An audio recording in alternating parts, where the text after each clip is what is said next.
Hey, are you an entrepreneur that's passionate about the vision that you have for you and your family, and yet you know that you don't want to build this vision that you have for you and your family at the expense of your family, the people that you're building it for? Then today you're going to want to tune in and hear from my friend Matt as he shares some of the principles and models from his book, Entrepreneur's Regret. Matt, thank you for joining us. Thanks, man. Happy to be here. The one thing that I want all entrepreneurs and business people to take from this conversation is, we were on a call today and we were just talking about what are the biggest obstacles some of us are facing in actually just getting things done, because it's not a consistency issue, because people are consistently inconsistent. And what it is it's a discipline issue. And the biggest thing around discipline is people are disciplined when they're really clear on why they're doing it. And so if we think about why are people failing in their businesses, in their relationships, in their physical and mental health, is that they haven't done the work to get really clear on why it's important. Good. As entrepreneurs, we're for whatever reason, those of us that are wired to be entrepreneurs or business owners or leaders or even intrapreneurs, if you will, right?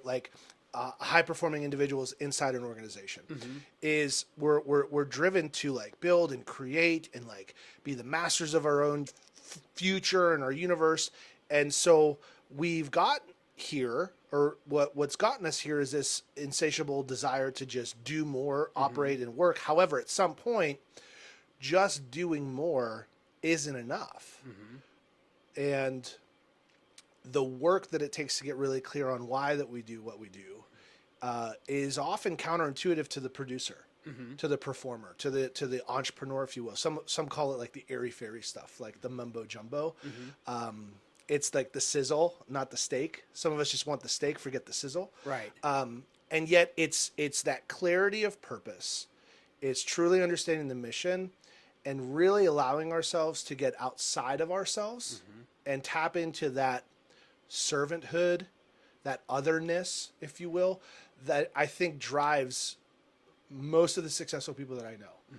Is that when it's gone beyond just making enough for me and the next vacation. Right. And when people have achieved a certain level of beyond just surviving, and then they're not only thriving, they're also working towards legacy. Yeah. Is the people that work because they choose to, are so other focused and so servant minded. And it becomes about their people, it becomes about their impact and who they're changing. And so going back to what I talked about is that along this journey through coaching, through the experiences that I've had with others in the entrepreneurial space, there's some pretty grave mistakes that we make along the way because we lose track of it. And I would say the one thing that I want all entrepreneurs and business people to take from this conversation is be careful that the people that you say you're doing this for aren't the ones you sacrifice on the way to doing this. And that's where this book came from, is seeing so many examples and actually living through some of my own examples of doing it wrong and going at it the wrong way, to where you could literally lose everything on the way of trying to gain everything. And so that book, the book came from a culmination of stories and anecdotes, and then just my own personal journey along the way. Man, thank you so much for sharing. Yeah. So what is an entrepreneur? Let's define the terms. The entrepreneur's regret. So make sure we're all speaking the same language. What is an entrepreneur and what is regret? So in its simplest, obviously entrepreneur is, independent, solo business owner, someone looking to start something, create something, build something on their own. In my world, I got this way through real estate. However, through real estate, I started a coaching company. I've started educational products and programs, et cetera. And so it's really anyone who's building a business and running businesses. And yet it goes beyond that. And yet that's specifically my target person. There was an exercise that I did in a coaching program when working on putting some of these ideas into a program. It started at first as I wanted to help and coach others through some of the challenges that I experienced. And one of the coaches I had said, you really need to identify who's your avatar, who's your ideal client. And then through one of the coaching sessions, and Russell Brunson, I think, talks about this in ClickFunnels a lot. And he says, if you're having a challenge identifying who your avatar is, most people will recognize that your ideal client is you 5 years ago. Oh, that's so good. And so what's the message that you needed from yourself today, 5 years ago, so you didn't have to go through what you had to go through? And so the ideas around this book began to percolate from that. And these last 5 years have been incredibly, well, they've been incredibly high and incredibly low. Sure. And so they've been incredible.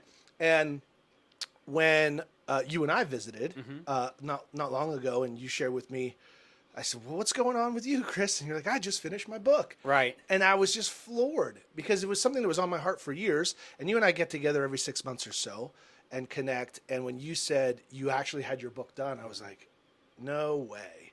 And then you shared with me how you were able to do it and who you got to work with to do that, and then connected us. That's when it got really, really real and really fun. And when I met with Cody, I had two ideas. I had two books in mind that I wanted to share. One of them was around this topic, right? The entrepreneur's regret. And the other one was around something else that was a little bit more pragmatic, more practical, more whatever, more commercial, if you will. Okay. And when I sat down with Cody, and Cody's he's a spiritual guy. 100%. And we were sitting there at the table, and I shared with him my thoughts and ideas, and he just paused and froze, and he just started staring at me. And I was like, what? and he goes, that's the book. He says, do you feel that? He's like, the Holy Spirit is at this table right now. And that's the book that the world needs. Whoa. And I was covered in goosebumps at that time. And I was like, okay. Because at that moment I was still terrified. Even just thinking of the idea, like, who am I to write a book? Sure. Right? Like, listen, for those that know me, have been a part of my journey, look, they're like, what are you going to share? What's your example? Like, for real.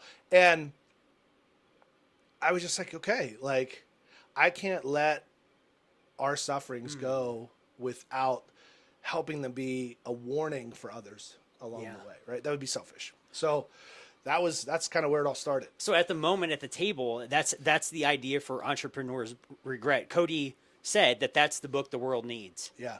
Got it. Okay. Yeah. So is there another book coming? Because you mentioned two. There is. Okay, we'll have to save that. Okay. Yeah, we'll save that. Fair enough. Stay tuned. Yeah. And yet it's a different conversation, and yet it's also still very personal to me, and it has a lot to do with belief and self-doubt. Okay. Because one of the things that Alex Hormozy talks about, what are the three main characteristics of most successful people? Is number one, they have a massive superiority complex. So they believe that they can do everything better than others. But then they also have a crippling inferiority complex at the same time, that they're never good enough. They're always behind. They could be doing more, etc. Right. Or imposter syndrome, if you will. And then third is they have the ability to delay gratification.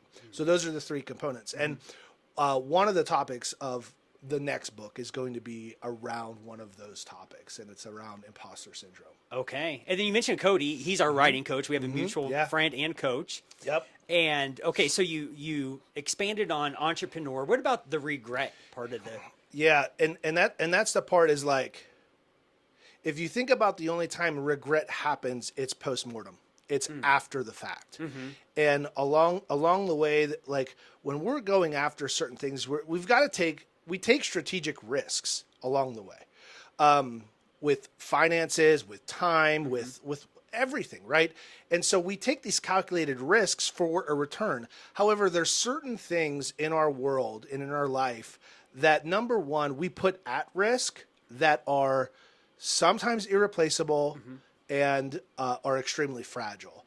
And as entrepreneurs, we're not always cognizant or aware of that, because the people in our world, again, the people that we say that we're doing this for, so many people go into this because of their family and their kids and their spouses and significant others. And yet those, unfortunately, are the first people that we sacrifice or set aside in order to get the momentum and, Right. and move things forward. He's just like, I got to be late this one night. I got this deal coming in. I finally getting some momentum. I know they call it. I know it's dinner time. Just keep it warm for me. Or it's a weekend and like, hey, I didn't expect this showing to come in or this person to come in. Right. And so without certain boundaries that we have in place, especially when you're newer and you don't have a pipeline that's full, the people in your world are also just as excited for you to get started. So they give us permission sometimes to put them aside for a second in order to make these things happen. And yet they believe that eventually they're going to come back. Like they're going to become priority again. Unfortunately, we can get into patterns to where, well, if it was okay for that time, well, it's okay to do it again. And then one Right. night a week of being late turns into 4. Yeah. And then one weekend a month turns into every weekend. And so all of a sudden we start becoming trapped in the mousetrap that we created. Right. So, the entrepreneur's regret is a warning cry, if you will. And what's interesting is, I'm not 100% done on the cover, but the cover that I had in my mind was the one where you've got the individual working and the daughter, and the perspective from the book is from behind the daughter, Okay. right? So you are the daughter, Got it. Oh, yeah. just looking to just connect and just to get a little bit of attention from her dad. Wow. Right. And the thing is that in his mind, he's working so hard to give her and his family the life that he really wants them to have, that what he's missing is that right now in this moment, he doesn't get that little girl back. Man. Right. There's, for those who have kids, I think you can remind yourself back to like when they're babies, when they're like, you're so exhausted and you're like, can I just get a full night of sleep? Right. And then whenever you can get a full night of sleep and they're like 1 or 2 years old and they just started walking, everything is a danger. Like you're running around chasing them. Like, oh, if they could just be like less like dangerous, and if I could just chill and they could play on their own. But like, so we're always like hoping for a little bit of relief or for the next piece. Right. But you don't get the moment of when they're the baby again. Yeah. Still. And my wife's always really good. Christy's really good about.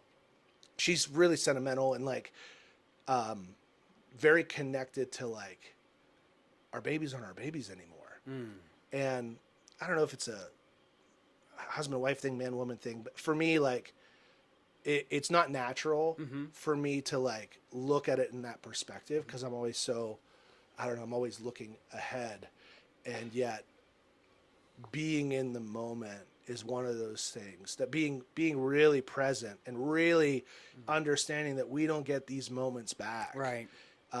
is the core of the book. And so the book talks about the entrepreneurial journey in 3 components or 3 phases: leadership, love, and life. And the concept of the book is my goal is to give the reader some tools and frameworks to be able to be fully present in any area that they're in, so that whenever they leave that area, they're not tied to the guilt of not having done everything they should have done in that area. For instance, when we're at work and we should be doing the activities that actually generate revenue. In our world, we call them the leading indicators, or the top 20% activities, if you follow the Pareto principle. And yet sometimes we can get drawn into being busy and not productive, where we go in service business versus generating business. And while we were really active while we were at work, we didn't really generate opportunity. And so then when we come home, in the back of our minds, we weren't all present at work. The pipeline may not be full. So when we're at dinner, we kind of keep the phone close, because if an opportunity calls, we can't let it go. Yeah. And so what happens is, because we weren't fully present at work, when we're at home, we're not fully present at home, because if the phone rings, we got to get it, because how else do we afford this lifestyle? Yeah. So we get that lifestyle, and then we got to run. And so the time that you also set aside to, because you weren't being able to be fully all present whenever you were at home, the next day, whenever you would schedule time to work on your physical and mental health, which for those who aren't fully present in all of their areas, taking time for ourselves feels really selfish. When in fact, it's the most selfless thing that we can do. By by working on our own physical and mental health, we ensure that we're giving the people in our world the best of us and not what's left of us. That's so good. Like that's the core concept. Yeah. And so at the center of all three of these areas is about being positively present. It's about the ability to be all in and fully focus on where you're supposed to be. The lack of presence creates guilt and gravity, and you're constantly being pulled out of the area that you're in because you didn't handle your business at business. You haven't taken care of your physical and mental health. So your energy and your focus is lacking, and your emotional triggers are taking over, and you can't keep your emotions between the lines. And so you lash out and you get loud with your kids, and then they leave crying, and you go, "What am I doing? Why can't I?" Because you haven't dealt with your own stuff. Right. And you haven't dealt with your own mommy and daddy issues. And so when your kids poke your button, all of a sudden you become that version of you that you said you never would. Right. Right. So presence over presence is one of the sayings that I have in the book. And so my mission in my coaching and in my speaking is to help entrepreneurs get their nights and weekends back through systems and leverage so they can actually be more present instead of having to buy presents for their That's so family good. to show them that they love them. Yeah. So presence over presence, being all in the three areas of your life. Those are the core concepts in the book. And then I go into detail in all three areas, some frameworks, some strategies, some stories, some anecdotes, some warnings. We have a little bit of fun. And yet again, when I showed the cover to my wife, she goes, "It looks a little dark." And I was like, yeah. That's what I thought when I first saw it. Because Yeah. it kind of is. Yeah. It's a warning. Like, here's the thing. good. If you ignore it, your life will be a little dark. So this is an opportunity for you to course correct. And again, some people were like, "Well, this is too late for me." It's not. It's not. If there's a desire in you to change, it's not too late. And I've had some people that are like, "Well, I've already gotten divorced." And I was like, "Hey, cool. Don't let it happen again. Like, would you like to fix that? Would you like to actually have a relationship Right. in that world and have a healthy co-parenting opportunity or whatever that is for some?" And so if there's a desire, there's still hope. And that's the idea there. That's so good. May I make a suggestion on this Yeah, cover? go for it. I think it'd be powerful if you had your own photo. Like if we could Photoshop you there instead of this dude. Wow. Just an idea. Yeah, I know you said you're still working on the cover. Yeah. This is it, so you can see what we're talking about. So if you're watching this and it's a different cover, then we've had a Yeah, fair enough. we've had a change. So it sounds like, I'm reminded of when I started my real estate business in 2007. Yeah. I came from the background of if I wanted to earn more, then I would need to work more hours. Yeah. Right. In the fireman EMT world and also working as a landscaper, lawn care. And I came across, it's actually in my backpack. I have a green folder and I came across it a few weeks ago. And it was a piece of paper I pulled out of the printer at the real estate office. And I wrote up top 10-year goals.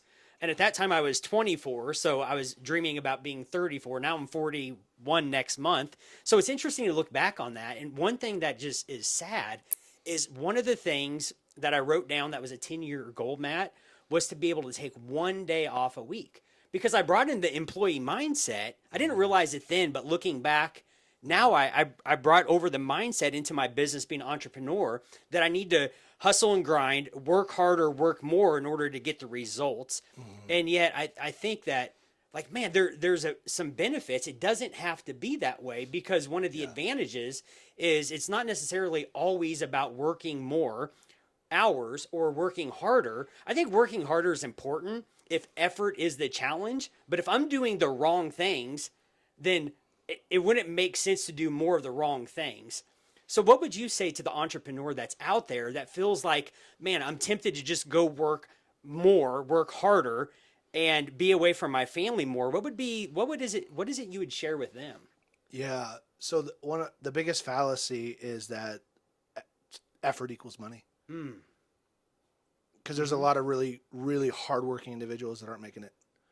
So there's people that, like, look, I'm not laying bricks. I'm not putting on roofs. I'm not working that hard. But effort doesn't equal money, right? Value and the value that you bring into the world and the community is really what we get rewarded for. Now, if you're limiting your value to only coming from you, then you're limiting your income opportunity as well. The thing is that as an entrepreneur, if you if you don't understand leverage and you're not working on building systems in an organization to operate without you, you don't have a business. That's why I say it's the entrepreneur's regret. It's not the business owner's regret, right? It's the entrepreneur's regret. That's a good point. And if you're an entrepreneur and you're an individual, or if you're a solopreneur, you just have a really high paying job that has all the risk. So because if you don't work or if you get hurt, you're out. Right. And so understanding leverage, systems, and then leadership is the way that you can begin to start transitioning. Well, if you think about Kiyosaki's cash flow quadrants, Right. and going from the employee to self-employed, it's still on the left side of the quadrant, right? You're not a business owner, and you're trapped. You are trading time for money. You're making more money, but it's all risk. Right. Right. Moving over into the business owner is a completely different skill set. It's a completely different mindset. And the individual that's wired to produce isn't necessarily wired to lead. And so what happens when people open certain businesses is that because they were the good executioner doesn't mean they were the great leader. They're not the great accountant. They're not the great, HR person, et Makes cetera. sense. So there's a tipping point, and there's a gap from being self-employed to being a business owner that most people could use a lot more help with. And that's kind of where we come in. So if you were to select one of your favorite points or chapters in the book, which one would it be, and how come? I would say probably my favorite part of the book, which was also the most uncomfortable part of the book, is understanding how I wasn't showing up for my family. Right. So the love section. So that leadership, love, and life. And love is your personal relationships. So marriage, kids, friends, family. And in the book, we talk about love is actually spelled time, Time. And the way that we break it down, the framework is T stands for take a second, disconnect. Just take a second and disconnect. And one of the stories that I talk about is, do you remember Mr. Rogers? Oh yeah, absolutely. Yeah, right. Yep. And so when he would start the show, Yeah. how did he always start the show? Yeah, a little transition period. He would come into the door. Yeah. And what was he wearing? His work clothes, right? Correct. And he would put on the little vest and take off his shoes. Correct. He would transition. Yeah. He would come home, take off work, put work in the closet, put on his cardigan, put on his house shoes. Right. And then, hi neighbor. Yeah. And he would connect That's with good. you, right? One of the earliest memories I have of where this was a big misstep for me was I was in my end of my second year, first year full time, and I had this buyer client that I didn't do a great job pre-qualifying. They had called about a price point that it was my highest that I had ever did, but it was also really rural. And so every time they wanted to see something, it was almost an hour away, and it was always on the weekends. And so two things. Number one is every time that they wanted to do something, I'd have to set them some things aside. And there's a thing about lasts is that you never know when you're last to last. And when my daughter was dancing and she had a recital, I said, hey, I'm going to have plenty of time. I'm going to go take care of the showing. As soon as the showing's over, I'll head over to Lawrence. I'll meet you at the Lead Center and I'll come and take a look. Well, that showing took a little long. It was a little further than I thought. And then when I got there, the show was over. It's the last time my daughter danced. Wow. You don't know when your last time is your last time. The thing is that there was a like my daughter's 14 now. There was a time not long ago was the last time I held her. Cause she's as big as her mom now. I mean, I could probably hold her right think now. about. I work out now so I can carry my family. Right. Right. But there was a moment where it was the last time I held her as a little girl. Yeah. Right. And I don't know about that. Right. So that's one thing. So the take a second, the disconnect is I was coming home and I got that call that a deal was falling apart. And it was a deal that we were counting on, that like the bills were already like earmarked for it. Right. We needed it to happen in Sure. order to like move forward in the month. And so you get the call that it's going sideways, and then the hair on your back of your neck's up, the prickly sweat starts happening, and just the panic is like, what am I going to do? Right. And so again, you're balancing the whole idea of like making sure you're doing what's good for your client, but also like freaking out that you're about to not make the money that you need. Like, how are we going to pay the things? And so I pulled into the house, and I was super like tilted and in scramble mode, working on being a fiduciary, and then still also like, am I making sure I'm not leaving anything on the table? And I walk in the door, and my daughter just runs up to me. He's like, "Daddy, daddy, daddy!" And I just like I shushed her, and I yelled at Christy. I was like, "Will you please? I got to take care of this thing. I'm on the phone. I got to take care of this falling apart." And like, I just like went sideways into the other room, and 10 or 15 minutes later, kind of got through whatever we needed to get through and got it kind of settled. And I came back in the other room, and I was like, "Okay, Anya, like, tell me, what is it?" And she's like, "No, that's okay, Daddy. That's okay. I'm just going to go play." And she like, literally, I could just see like just defeated in her face and just squashed. And she went away. And my wife just looked at me, and she goes, "Man, all day when I picked her up from daycare, she had gotten like this gold star on this thing. And when I picked her up, she was so happy to show me. And all she said was, 'I can't wait to show Dad.'" I can't wait to show Dad. She waited all day. I'm gone all day. The thing is that the people that you said you're doing this for, they're waiting all day just to get a little piece of your attention. And I came in, and all she wanted was to share this moment of like pride and how proud she was of this thing. And I squashed it. I crushed it. And I just remember the look in her eye, and then also the look from my wife going, "Man, you really messed up." I mean, she didn't have to say it. She said it, right? And I was like, "Oh, I don't like how this feels." And so at that point, I'm like, "Okay, something's got to change." And then we were in a mastermind at the office, and someone was saying, "Hey, I have a real simple rule. I never come in the house on the phone. I never come through on the phone. I always either sit in the garage, finish the call, take a second, or if I got to drive around, if it's real heated, he's like, I'm gonna drive around. I'm gonna just keep going in circles around the block until the call's over. And when the call's over, deal with it, compartmentalize it, come in, because everybody on the other side of the door, all they want is your attention. So the first T stands for take a second, disconnect, and transition. That's so good. Yeah. And then TIME. Yeah, TIME. So the I stands for inquire about me, right? So be curious. Ask them about their day. I'm not like I've become really good at questions just through coaching, and that's just through the training that I've had. And yet, when you're at the end of the day, you're all peopled out. I talk for a living. When I come home, I really just want to disconnect. I want to recharge. I want to regroup.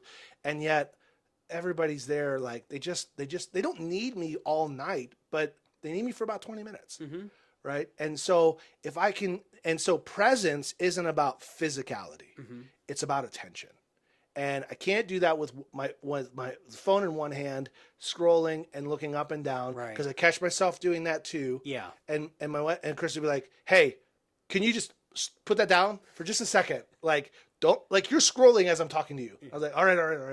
Okay. But like, it's inquire about me. So get really good at asking questions. And if behaviorally it's not your nature, then too bad. Get some questions ahead of time, and before you come through the door, maybe you memorize a couple. Maybe you start thinking like, okay, like at dinner, like, what's the one or two questions I want to ask today? Right? Okay, cool. Like, hey, what's something you guys want to do this summer that's going to make us closer as a family?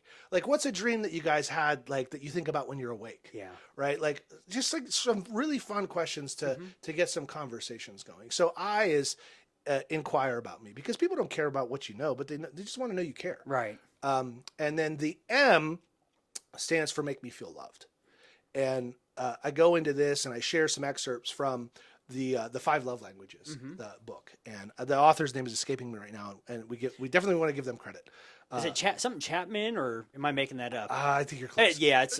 And so the Five Love Languages are that, and so what I know is that oftentimes we believe that we are showing people love through our own love languages, but everyone has a different love language, and the Right. five of them are: there's physical touch, there's words of affirmation, acts of service, quality time, and gifts, right?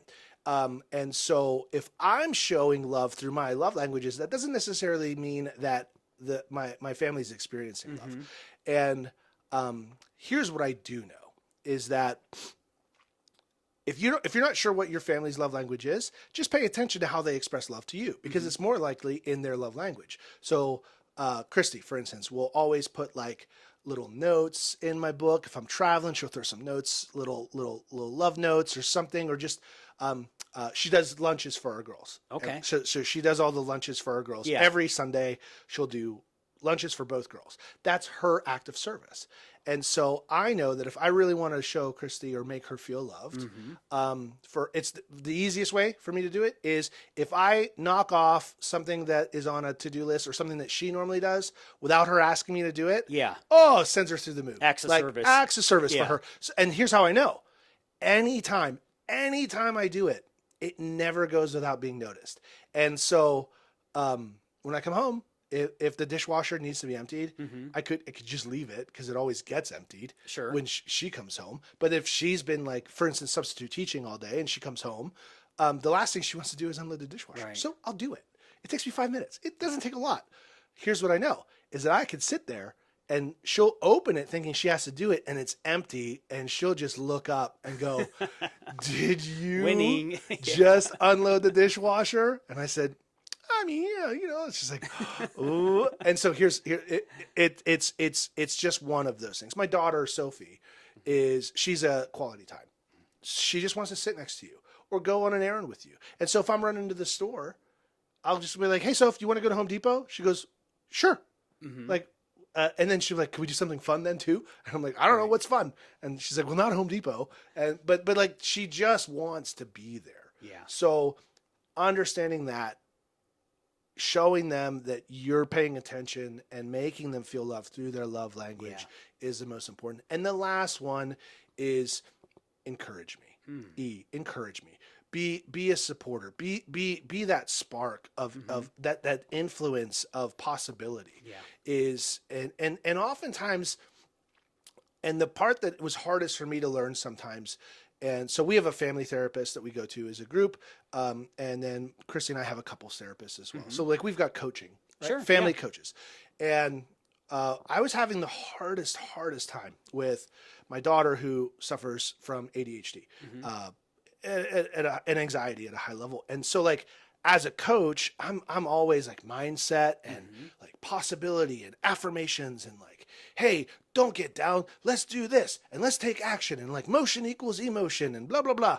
And that wasn't working. And I'm sitting there because I don't like when people sit in the negative, right? Like, because we get to control how we feel about something, right? We don't ever necessarily get to control our first thought. Yeah. However, we have the opportunity to change the way we see, feel, and think about it after that. Yeah. And I tend to go into that direction.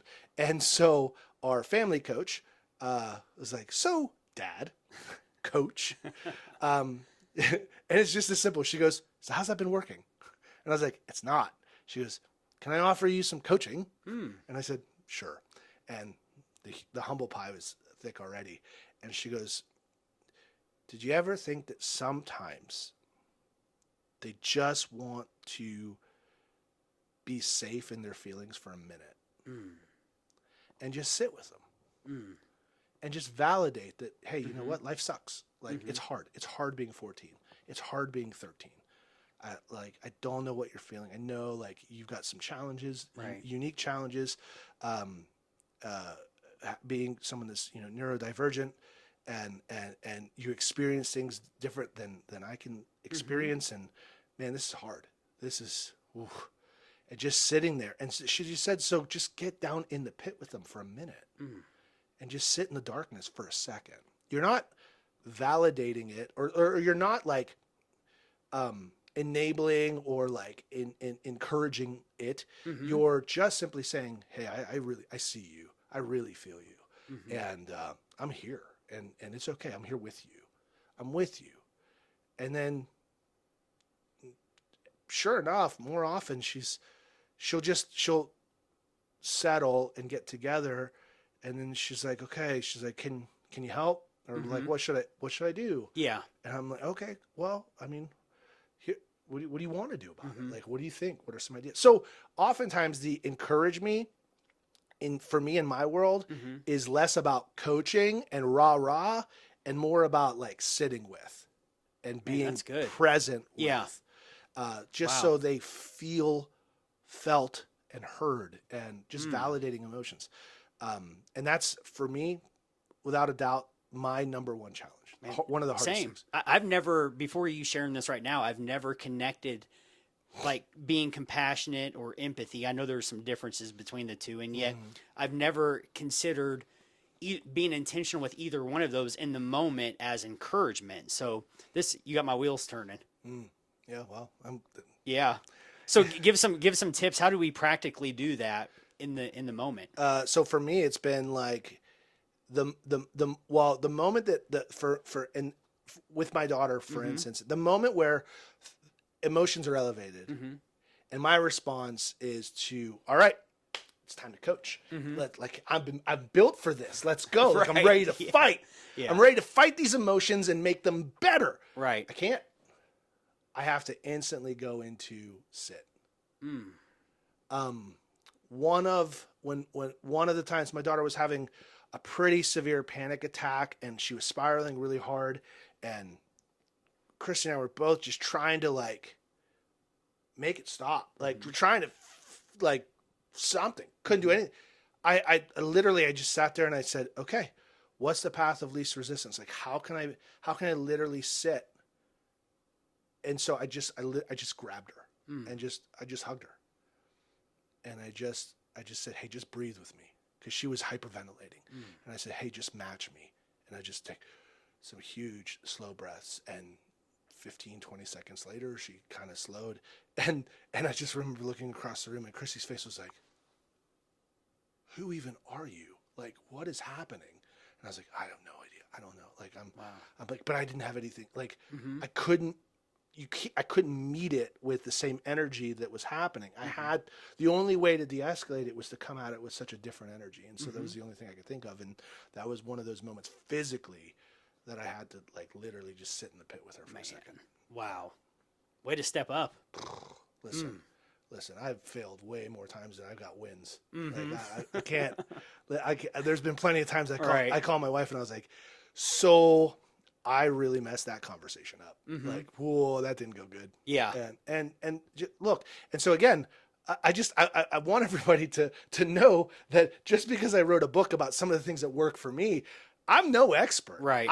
This is a part of my journey, and even learning more about it is by putting it on paper and like that's probably one of the biggest things I discovered along this journey, because I've thought about this for 7 years of writing something. I never really understood or I didn't have a clear idea of what I was going to write about. I knew I had something to share, because I've had a lot of really interesting and cool experiences, and I wasn't sure what. And I think, to be honest, before, my desire to write was ego-based as opposed to servant-based. And it was actually, this book came from a desire to get me out of some of the darkest times I've ever been in. And it was understanding that, hey, if I'm going to work my way out of this darkness, I can't keep this a secret. I don't want to, like, I want to bring people with me here. Right. I want to share some of the things that are working for us. And I mean, right now things are as good as they've ever been in my world. Man, so I couldn't be, happier or more proud of how far we've come. Absolutely, rightfully so. So if there's an entrepreneur in the business launching phase where they're actively working to grow their business, client acquisition, what's working for you right now when it comes to strengthening and building, specifically like in your marriage? principles. Not, I know there are some things that we could do according to the 5 love languages, like you said, your wife's word of affirmation, but something that might be applicable for the people out there listening. So great question. I would say as purposefully as purposefully and systematically that you're attacking your business, you need to get as purposeful and systematic with your relationships. That's good. You can't let your relationship happen simply organically while you're working so hard over here methodically, right? Because you have less time and opportunity. And so it's about the quality of the experiences in the times that you have, because you don't have quantity. And so because you're going to be moving fast, and you're going to be commanded and to be focused at a high level in all these different areas. So one of the number one ways that I've been able to let my family know that they're still a priority is by actually making it a priority instead of just talking about it. Yeah. So like, again, how do you make someone feel that they're a priority when they're a priority? How do you do that? Well, complete disconnect from phone or email, being on trips with no Wi-Fi. Cruises are the best. Don't buy the Wi-Fi package, right? Get out in the middle of the ocean and not be reachable for a minute. You're going to find out that your business still survived, and your relationships are even better, right? Wow. So number one, attack your relationships with the same purpose as you do your business.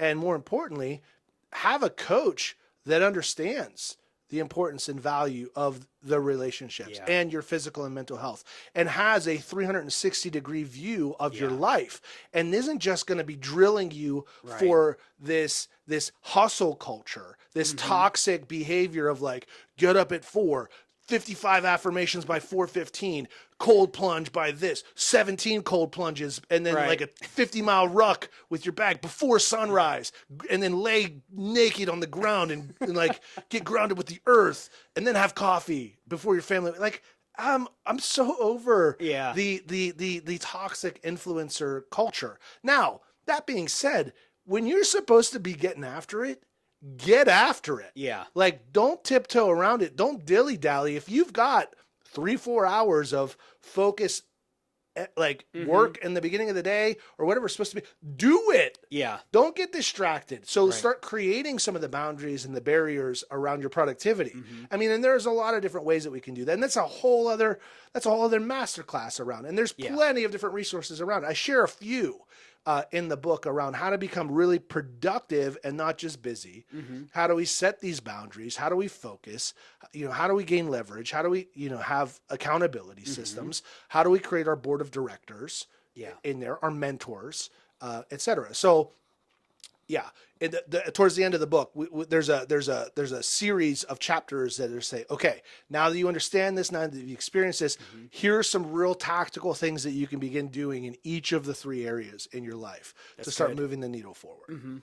That's good. So what I hear you saying is the entrepreneur, be as purposeful as you are being in your business with your family. Yeah. And you're also your physical and your mental health. That's good. Yeah. They all and go your hand in physical hand. and your mental health. Yeah, so when we that's talk huge. about health, it's physical and mental. And so many of us ignore the mental side. And that's the part that will absolutely unravel all of it. If you can't handle your mindset, your energy, and your emotions, it will tear it all apart. Yeah. It will tear it all apart. Right. And so that's probably been, again, the biggest aha realization these last 3 years for me is the importance of mental health. Yeah. And then physical health. Right. So for the last 3 years, like I haven't missed. And one of the chapters in the book is becoming someone who doesn't miss. Right. Just being someone who doesn't miss, having a minimum allowable effort and a non-negotiable for stringing some activities together. That's good. Right. Like in my world, it's unacceptable to miss more than 2 in a row ever, which is why I don't like to take Saturdays and Sundays off. I'll take one of those days off. So I do a 3-day on, 1 day off, 3-day on, 1 day off all week. Okay. So I work out 6 days a week and I have 2 off days, but those are active recovery days. So in those off days, I'm doing something else that is more of my mental health. Yeah. As well as my physical health. Is this where disc golf comes into play? Okay, fair enough. Nice. Well done. Yeah. So that for me is also, and one of the beautiful things is that Christy also understands that, like, my ability to go play disc golf, which I discovered in April of 2021, and Okay. it's now become a massive passion for me, is why I love it is I go out into that community and no one knows who I am or what I do. I'm just a dude Yeah. out there throwing discs, and it's the most freeing opportunity for me. Man, good for you. Yeah. So, where can we go to find you? Oh God! You got a website? Where do we go? So there is a website for the book, but there's nothing on it yet. It's ready for that. However, you can find me all over Facebook. Just look for Matt Lewczenko, Matt with one T, Lewczenko. Instagram's the same thing. TikTok is oh shoot. I'll share the links in the comments. Make it easy business for everybody. and results coach Matt. There we go. Something like that. Okay. TikTok's weird with the names. Right. I don't know why I changed it for It's that. confusing. I just need to turn it back to Matt Lewczenko. Man. But yeah, so I'm there. It's me on those platforms. Like Right. I don't have like third party social media Sure. management curation. So if Right. you want to message me or friend me on any of those, like Okay. I'm happy to connect and answer questions and Man. share my story and all Yeah. those things. Thank you so much for sharing with us. Congratulations on your book. Dude, it's Well done, man. so exciting. Yeah. Can we just talk about how scary it actually is that people might not now read it? Yeah. Like this is the part that I didn't expect. I was so excited to be done, and then I got the author's copies to look at. Yeah. What I realized is like, oh, as soon as I turn this in, others are going to actually read it. Like I hope, but Right. then I also like I'm like, oh no, then they're going to have judgments around it. So Right. it's just it's been an interesting process. Yeah. That I don't know if I ever could have anticipated this last part. So, what would you tell somebody that's out there thinking about writing a book, but they haven't done it yet? Well, talk to me in a couple more months once like people are out there actually reading Okay, and sharing fair some reviews.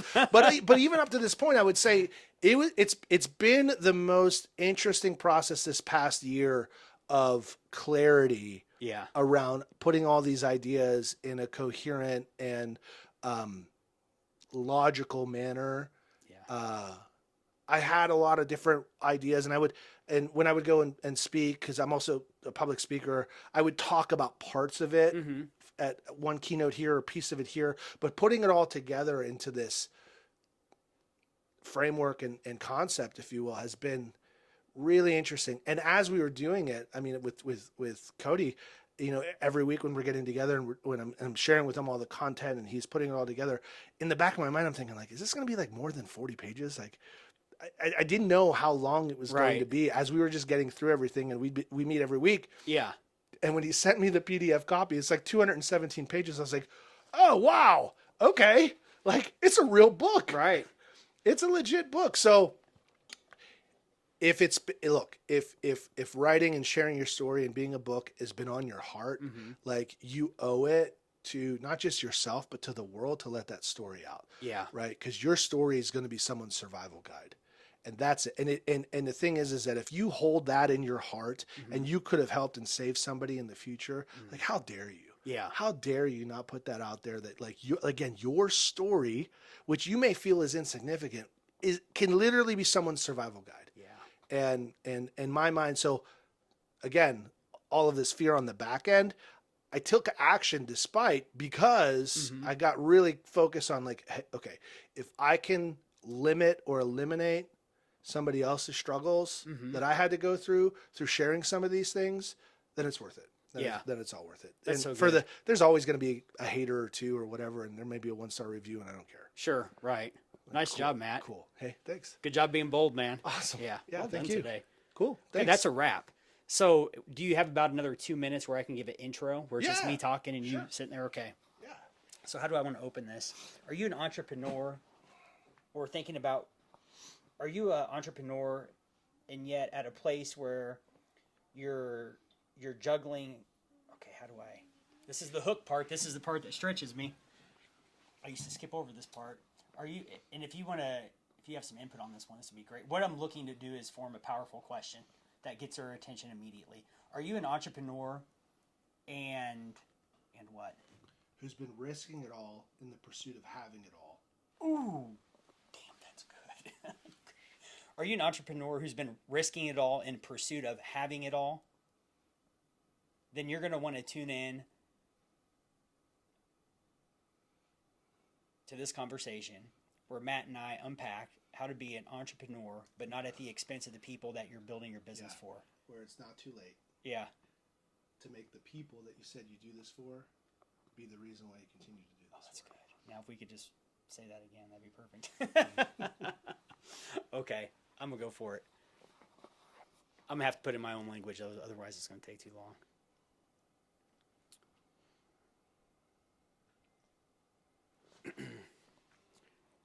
Are you an entrepreneur?